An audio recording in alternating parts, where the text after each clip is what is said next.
What's up? It's Dr. Hockman, the medical matchmaker here. Recently, I've been speaking with physicians about a direct primary care practice that is looking for a physician. And what I've come to realize is that many doctors don't know what a direct primary care practice is. So, this video is about direct primary care, what it means for you, what it means for the patient, and why it may just be the cure to your burnout and will be great for your sanity. So, in the direct primary care model, the patients pay a monthly fee, regardless of how many times they see you.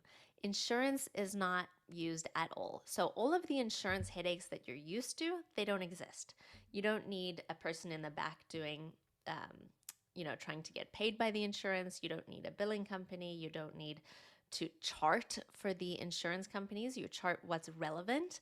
For me, that saves about 2 hours of charting per day because I'm not counting my bullet points and making sure that I have enough to meet every criteria. And normally when you have about 4 or 5 office staff per physician just to deal with insurance companies, that's just not needed in direct primary care, which also then lowers the overhead pretty significantly when you're not paying 4 or 5 salaries to do something completely useless. So, well, not useless, but really shouldn't need to be done in the first place. So, as far as the administrative burden, direct primary care practices are so much easier for the physician. You don't keep butting your head against the wall trying to deal with insurance companies. When it comes to labs, a lot of direct primary care practices have contracted directly with the lab company, and so the patient ends up paying less for the labs through your practice than they would if they were to use their insurance. Similar, I believe, with vaccines. And in some states, this is not legal where a physician can dispense medications, but the states where physicians can dispense medications, they can also be sold at a significantly lower price to the patient. So all of the cost savings that you're able to save, the patient is able to save as well. And patients tend to love it. Now, because you're not using insurance, you don't have to bring patients in to get paid for your services. You get paid monthly, regardless of if you see them or not. And so, because of that, you can just do what's best for the patient.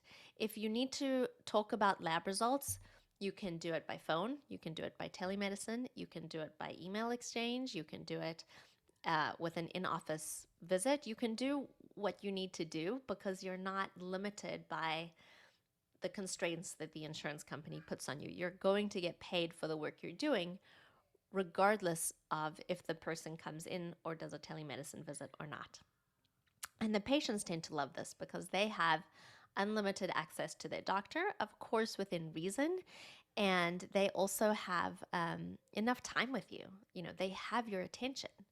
And the benefit to you as a physician is that you don't need to have 3,000 patients. You can have 400 patients or 600 patients, depending on how busy you want to be and depending on how complex your patients are.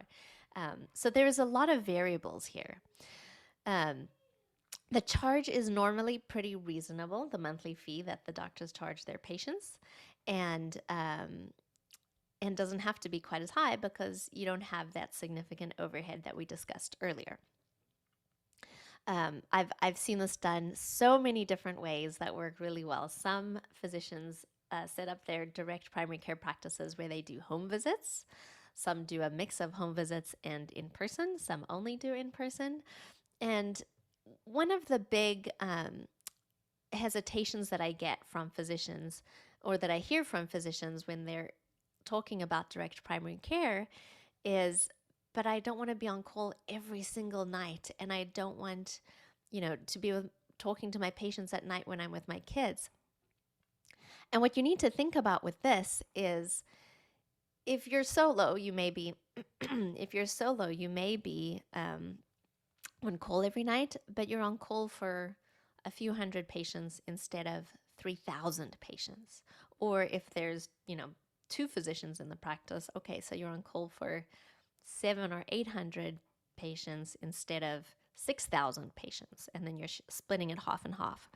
Also, if you have set boundaries correctly with your patients and you have shown them that essentially you're a human being, which in this model tends to be a lot better, where people will respect your time and they won't call you on a Friday at 6 p.m. because they know that you have to help them. And they've been avoiding the visit. You know how we all get that. I have had pink eye for 4 days on a Friday at 5 p.m. on the after hours line. So that doesn't tend to happen because they're not afraid of any extra charges that the fee for service model has. So typically, the happiest doctors I speak to are doctors who are in direct primary care. I cannot tell you how happy these doctors are. You get to practice medicine, kind of in the old school sort of way of you get to know everyone, you get to know their families, and you really get to know them because you only have a few hundred patients. It's really, really wonderful.